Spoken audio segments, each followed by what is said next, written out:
What's up, guys? The Snowman here, and today's topic is women's soccer as the 7th annual She Believes Cup just around the corner.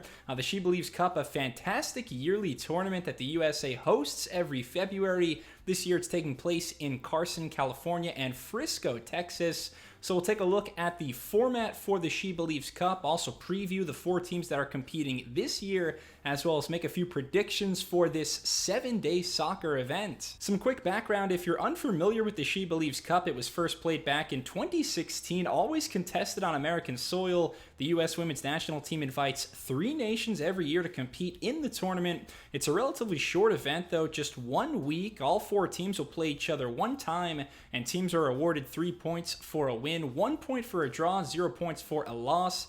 After all 4 teams have played their 3 games, we tally up all the points, and the country with the most is your She Believes Cup champion.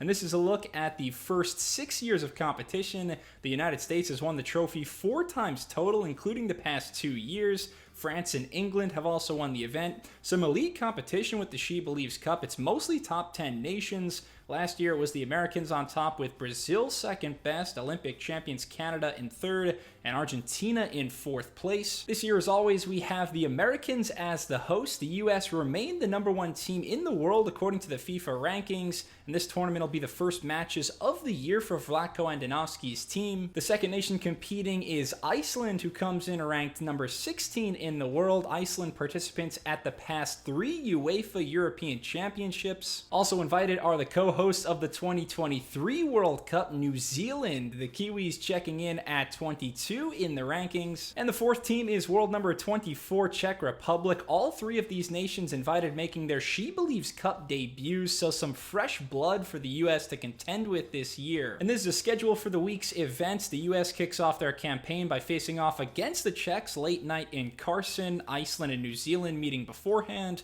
Then it'll be a noon local start for the Stars and Stripes on Sunday versus New Zealand, with Czech Republic battling Iceland, and the action switches over to Frisco for the conclusion. New Zealand versus Czech Republic, and the US caps off their tournament against Iceland at 9 o'clock Eastern Time. That match could be the decider of who leaves the Lone Star State with the trophy in hand. And this is the squad that the USA has elected to go with this month. The goalkeepers here: Alyssa Nair could get her first start since the Tokyo Olympics back in August when she injured her right knee. Defensively is where you'll find most of the experience on this particular roster. Captain Becky Sauerbrunn is primed to make her 200th appearance for the national team. Kelly O'Hara, a wealth of experience too. She's one of 7 Washington Spirit players on this squad. That's the most of any NWSL side. Also, disregard Abby Dahlkemper's name. She was actually a late scratch for this tournament with a back injury, so some sad news for her. But moving on to the midfielders, there's plenty of buzz regarding 22-year-old Katarina Macario. Her brand new Lyon teammate Lindsay Horan, a key cog in the midfield too. Horan, the 2021 U.S. Women's National Team Player of the Year, a huge honor for her. Also very nice to see Morgan Bryan, or should I say Morgan Gautrat, back in the lineup. She's making her return to the national team for the first time since January 2020. We've got the always dynamic Rose Lavelle. No Julie Ertz or Sam Mewis in this group though, as they're both training to get back to 100% fitness. And for the forwards, no household names like Megan Rapinoe, Alex Morgan, or Tobin Heath. Andonovski wanting to give the opportunity to other players like Pugh Smith and Ashley Hatch, players that deserve a chance to be evaluated more under the extreme microscope that is the national team. There's a good chance that we see players like Rapinoe and Morgan later this year, but again, Vlatko going with the youth for this She Believes Cup, and nobody on the team is younger than 19-year-old Trinity Rodman, the 2021 NWSL Rookie of the Year, an exciting late addition to the roster. Rodman could be set for her national team debut. And as I said before, these are the first games of 2022 for the U.S. Women's National Team. If you remember, it wasn't all rosy at the Olympics. Sweden with a comprehensive victory over the U.S. in the opener, and something just seemed off the whole time. I felt like they were lacking real dynamic attacking play. Everything was kind of side to side, lethargic, and really lacking purpose. They were lucky not to lose in the Olympic quarterfinal stage for the 2nd consecutive cycle. A highly entertaining match against the Dutch before Jess Fleming and Canada were too much to break down in the semis. If there is a good sign, the U.S. did pull it together, ended the year strong. Post-Olympics, they scored 27 goals, only conceded one. I remember we did say goodbye in that time to the American legend Carly Lloyd. Solid road win in Australia near the end of the season.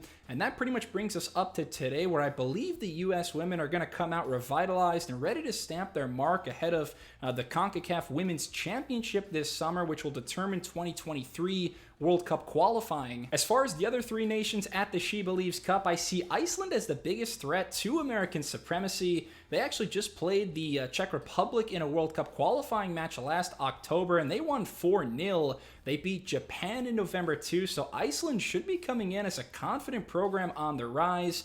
Dagny Brynjarsdottir is a key player to watch for them. She plays for West Ham now, but Brynjarsdottir played a vital role for the Portland Thorns when they won the 2017 NWSL Championship. I remember watching her, a pretty versatile and physical midfielder who also played college soccer in the States at FSU.